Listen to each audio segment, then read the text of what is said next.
محمدا عبده ورسوله صلى الله عليه وعلى آله وصحبه وسلم تسليما كثيرا أما بعد السلام عليكم ورحمة الله وبركاته የተከበራችሁ አባቶች ወንድሞች እናቶች እህቶች ይህንን ፕሮግራም በያላችሁበት የምትከታተሉ በአጠቃላይ የአላህ Subhanahu Wa Ta'ala ሰላም ዝነት ጥበቃ ይላችሁ አላህ ይጠብቃችሁ አላህ ይጠብቀን እስከዛሬ ያሳለፍናቸውን የረመዳን ቀናቶች አላህ ይቀበለን ያጠፋነውን ደግሞ አላህ ይቅር ይበለን ፊትለፊታችን እንደሚመጡትን ውድ ሌሊቶችን የምናገኝም አላህ ያድርገን ረመዳን ገባ ተባለ ያው እንዴት እንደላያችሁ እንዴት እንደገሰገሰ አያችሁ እንዴት እንደፈጠነ አያችሁ ስለዚህ ወንድሞች እህቶች ያሉትን ቀናት በአግባቡ እንድንጠቀም እኔንም እናንተንም አደራላለሁ ርዕሳችን የነብዩን አለይሂ ሰላቱ ወሰላም ውድ ባልደረቦችን ታሪክ መመልከት ነው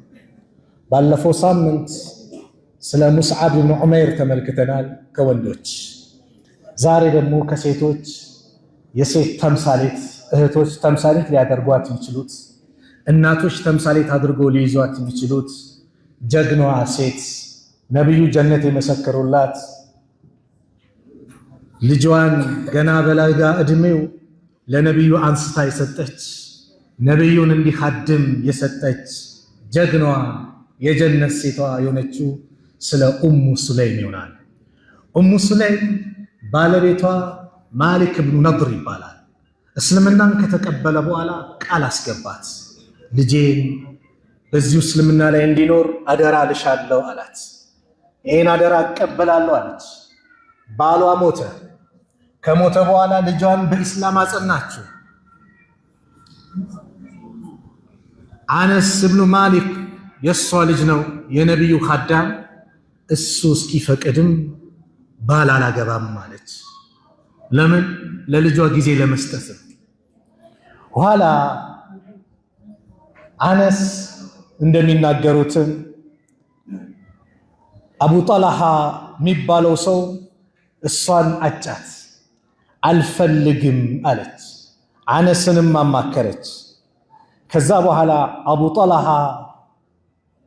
የጣዖት ተገዢ ነበር ሁበል መናትን ነው የሚገዛውና ሲያጫት ምን አለች አንተኮ አላ ተስተሒ እንደው ትንሽ አታፍርም አን ተስጁደ ሊልኸሸባ ለእንጨት ስትሰግድ ለጣውላ ስትሰግድ እንደው አታፍርም هل قلت أشهد أن لا إله إلا الله وأن محمد رسول الله وأنا أزوجك نفسي أنت لا إله إلا الله كالك محمد رسول الله كالك أني نفسي ندراها الوالد لا أريد مهرا غير ذلك كزيوج ليلا مهر الفلقم مالك كزيوج ليلا مهر الفلقم راسي ندراها اللو مهرين اسلم النار قال أنت بتشمن بل لا إله إلا الله بلالك أبو طلحة طاعوت الميقزا نبرنا يزيقي يسوانم سلمي ودات الشي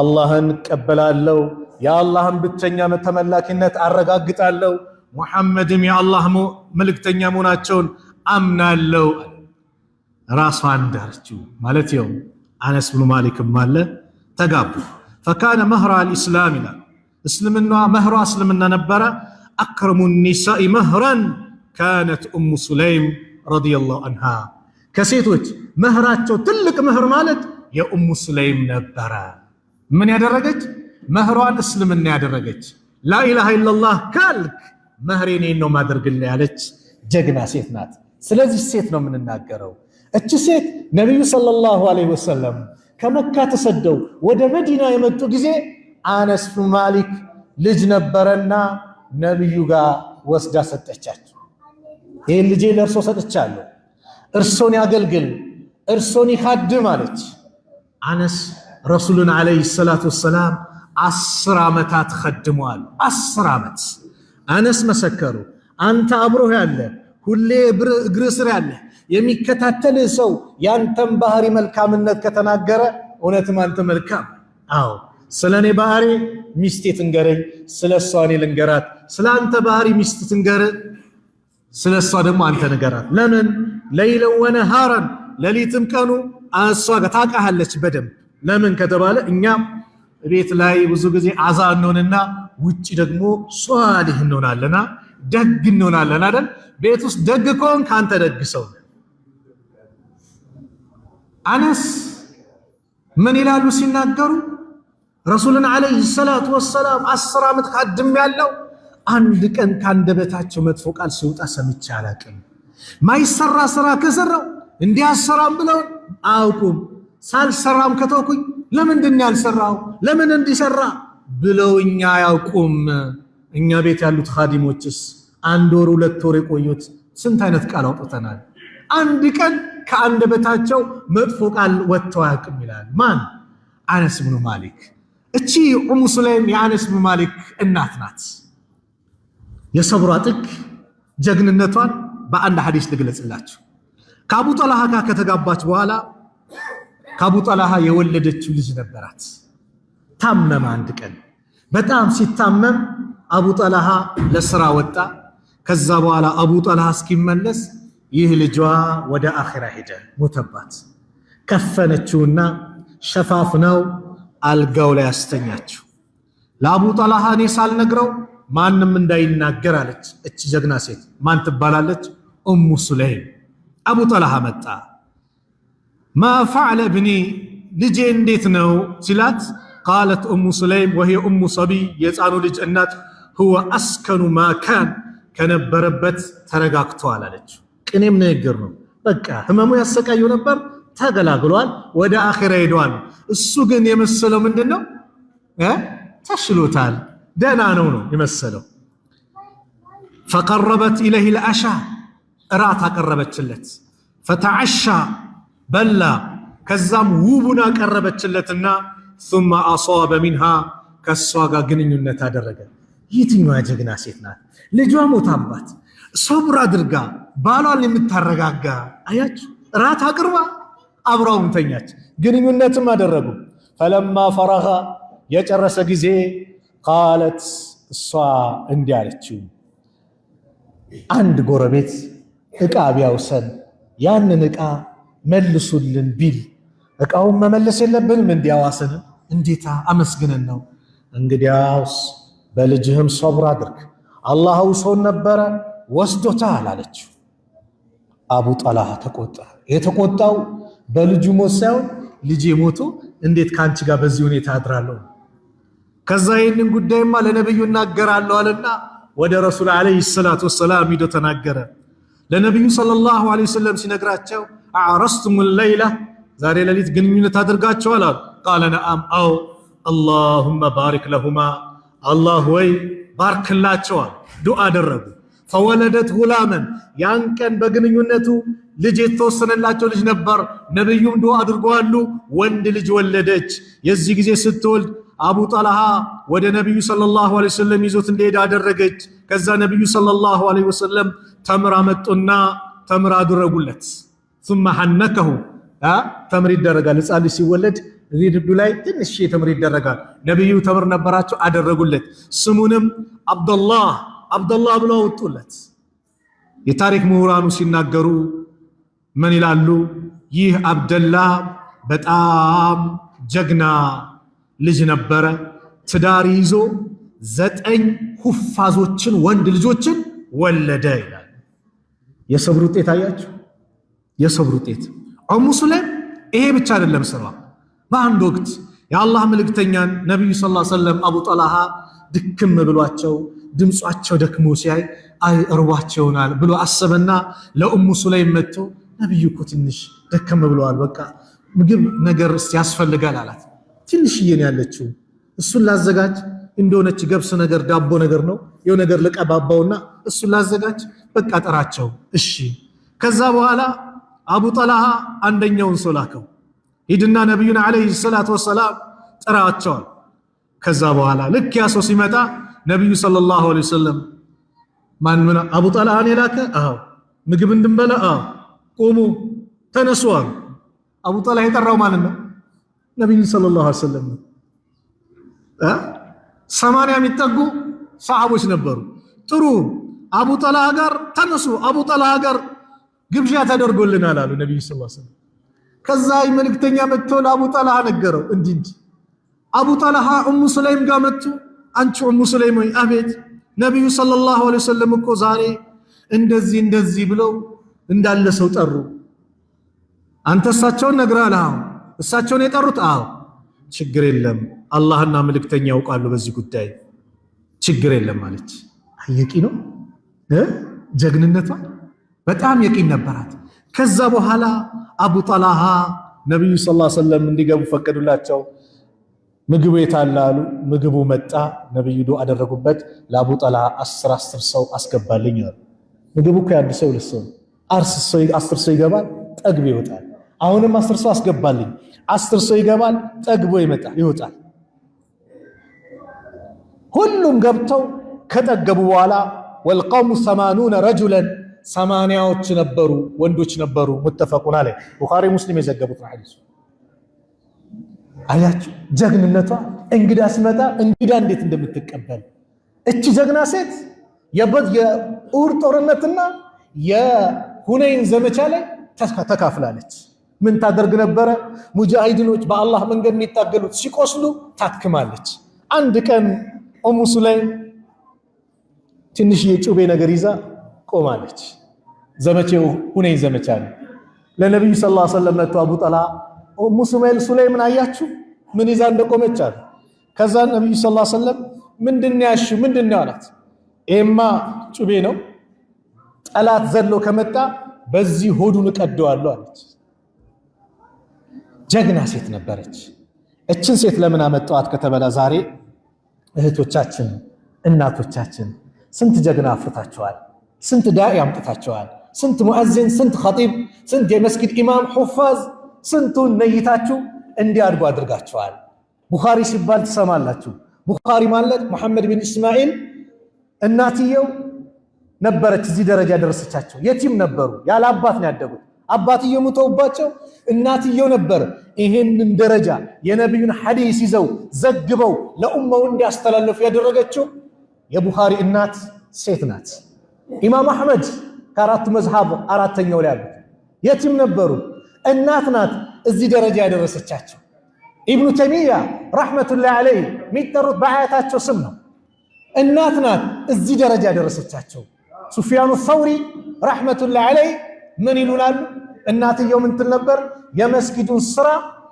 የመስጊዱን ስራ አንተ ስራ መስጊድ ላይ ያለን ጣጣ አንተው ትንበል አስተምር አስቀራ የቤቱን ጣጣን ይችላል እያለች ትገፋፋቸው ነበር እኛስ ምን አዘጋጅተናል እህቶች እቺ ሴት ጀነት ለመግባት ጂሃድ ተወጣ ነበር አንቺ አላህን ትእዛዝ ጠብቀሽ እህቴ ሂጃብሽን ለብሰሻል የአላህን ትእዛዝ ጠብቀሽ ነብዩ ሰለላሁ ዐለይሂ ወሰለም ያዘዙሽን ፈጽመሻል አንድ ጀነት ላስታውቅሽ እህቴ ዛሬ መልእክቱ ላንቺ ስለሆነ በተለይ አጣ ኢብኑ አቢ ረባህ ሚባል ታላቁ ሰሃቢ قال لابن عباس عبد الله ابن عباس እንዲያሉኝ ይላል አላ ኡሪካ امراه من اهل الجنه የጀነት ሴት ላሳይ በዱንያ ላይ فقلت بلا እንዴታ ዱንያ ላይ ጀነት ሴት قال هذه المراه السوداء እቺ መታት ጥቁር ሴት የጀነት ሴት ማለት እቺ ናት አተት النبي صلى الله عليه وسلم ወደ ነብዩ አለይሂ ሰላቱ ወሰለም ዘንድ መጣች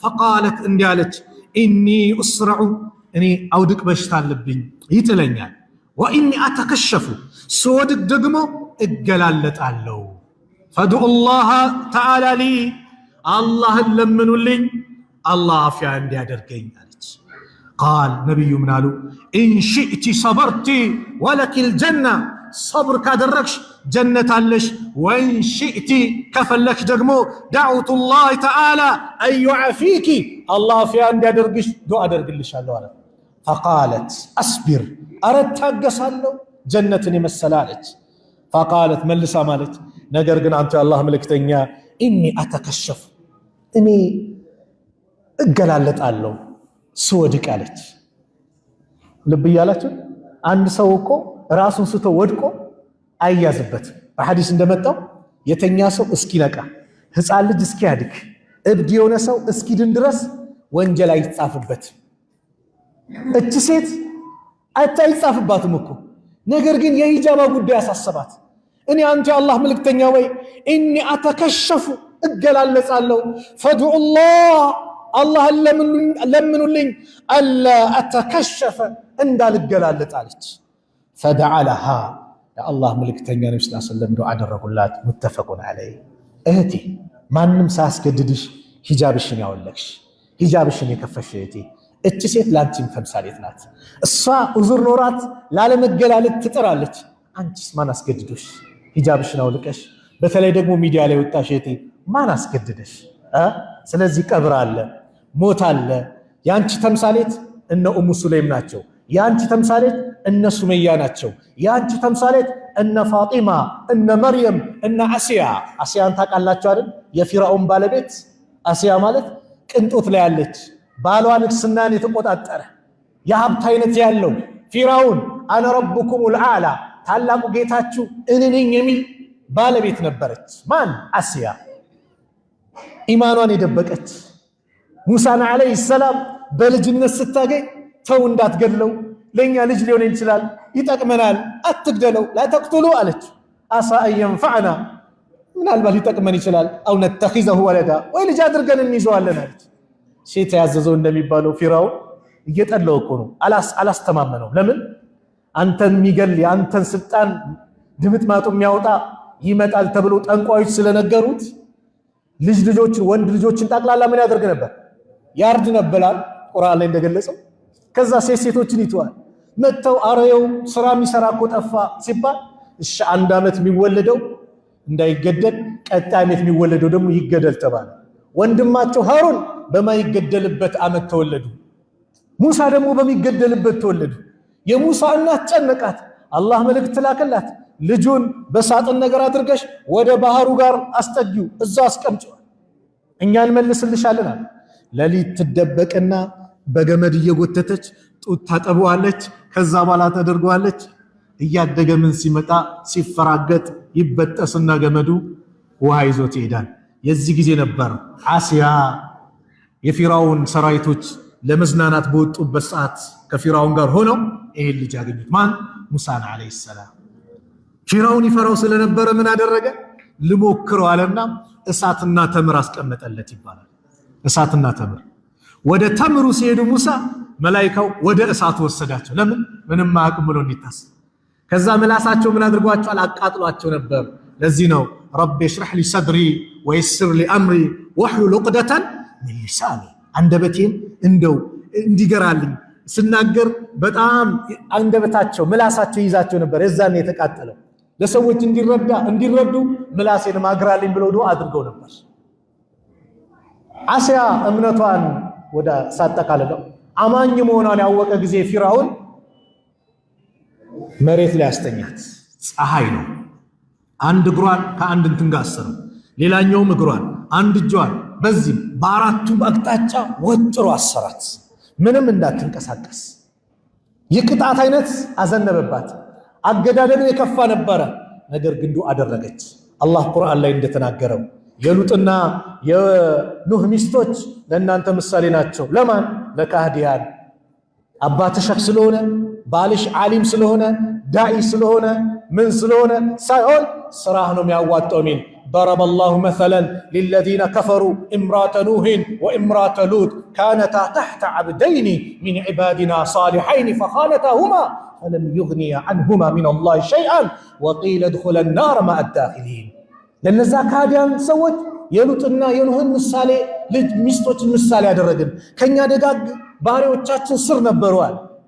ከዷቸው፣ በእነሱ ከዱ። የሉጥ ሚስት ግብረ ሰዶም ይሰራ ነበረ። ሉጥ ጋር እንግዳ ሲመጣ ሂዳ ታቃጥር ነበር። ኑ ወንዶች መጥተዋል ብላ ግብረ ሰዶም የሚፈጽሙት ሂዳ ታቃጥር ነበር። የኑህ ሚስት ደግሞ ተደብቆ ኑህ ጋር ኢማንን ኢስላምን ወይም ደግሞ የአላህን ሪሳላ ለመቀበል የመጡትን እንደዙ ጭስ ነገር ሻማ ነገር ወይም ደግሞ እንደ ችቦ ነገር ታበራለች፣ እሳት ምልክት እንዲሆን።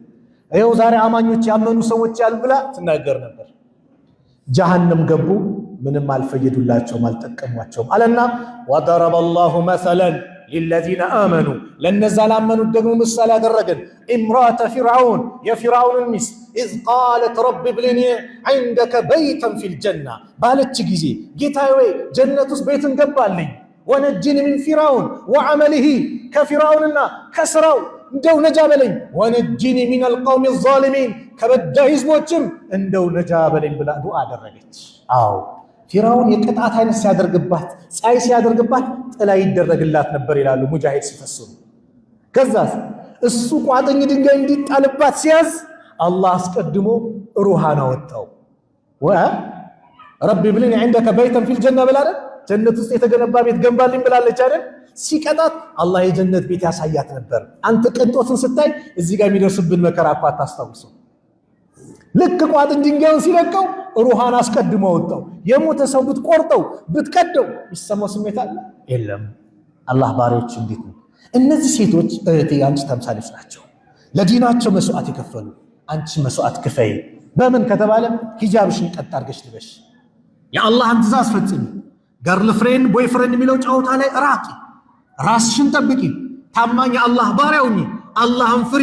አላህ ሐያትሽን የተስተካከለ ያደርገዋል።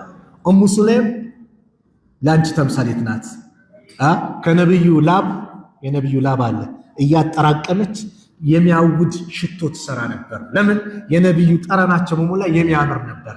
አንድ ሰውን የአላህ መልእክተኛ ከዳበሱት ነብዩ እንደዳበሱት ይታወቃል። ነብዩ ካለፉ በዚህ በኩል አልፈው ነበር ተብሎ ይታወቃል። ለምን? ጠረናቸው በጣም የሚያውድ ደስ የሚል ሽታ ነበረው። ከሳቸው ላብ ሽቶን ትሰራ ነበረ። ማን? ኡሙ ሱለይም። ስለዚህ የዛሬዋ የታሪክ ባለቤት የሆነችዋ ኡሙ ሱለይም ነው። ታሪክን እናንብብ፣ የሰሃቦችን ታሪክ እናንብብ፣ የረሱሉን ሰለላሁ ዐለይሂ ወሰለም ታሪክ እናንብብ። ቢያንስ ሐያታችን የተስተካከለ ይሆናል። ሰብር የሚባለውን ከኡሙ ሱለይም ተምረናል አይደል? ሞት ይመጣል፣ ለማንም አይቀርም። ሞት በሚመጣበት ሰዓት ታጋሽ መሆን ነው፣ ሰብር መሆን ነው። ኢና ሊላሂ ወኢና ኢለይሂ ራጂዑን። እኛም የአላህ ነን፣ እንኳን የጠፋው ንብረቴ ቤተሰቤ ብለን ወደሱ መመለስ ነው። አቡ ሰለማ ሲሞት ኡሙ ሰለማ የምትባል ጀግና ሴት ነበረችና እንደው በቤተሰቦቻቸው ላይ መጥፎ ነገር እንዳትሉ መላእክቶች አሜን ይላሉ አሉ ነብዩ ሰለላሁ ዐለይሂ ወሰለም። አላህ የተሻለ ተካልኝ ብለሽ ዱዓ አድርጊ አሏት። የነብዩ ትእዛዝ ነው ዱዓ አድርግ፣ ግን ከአቡ ሰለማ የተሻለ ማን አለ አለች። ለምን? ምርጥ ባሏ ነበር፣ ይንከባከባት ነበር። ግን የነብዩ ትእዛዝ ነውና ብላ አላህ ወይ የተሻለውን ተካልኝ ብላ ዱዓ ስታደርግ አዎ አላህ የተሻለን ተካላት። ማንን? ነብዩን ሰለላሁ ዐለይሂ ወሰለም። ስለዚህ ሶብር ትግስት ረመዳን ሶብር ያስተምራል። አስተምረን ከዚህ ሰዓት እስከ ሰዓት እንዳትበሉ ሲል ሶብር ነው እኮ። በሶብር እንታገሳለን። የፈለገውን ፀሐይዋ ሳትገባ ሙአዚኑ አዛን ሳይል የፈለገ ቢርባ አትበል። ለምን? ሶብር ትማራለን። ህጋዊ ከሆነች ባለቤት ጋር ግንኙነት አታደርግም። ለምን? ተከልክላል። ከዚህ ሰዓት እስከዚህ ሰዓት ሶብር። ይሄን የተማርነውን ሶብር ለ11 ወራቶች ደግሞ ቀጣይነት እናደርገው። ለምን ከተባለ አላህ የታጋሾችን ምንዳ ልዩን ያደረገው ኢነማ ይወፋ ሳቢሩነ አጅረሁም ቢገይሪ ሂሳብ፣ የታጋሾች ምንዳ ያለ ገደብ ነው ብሎ አላህ ቁርአን ላይ የገለጸው።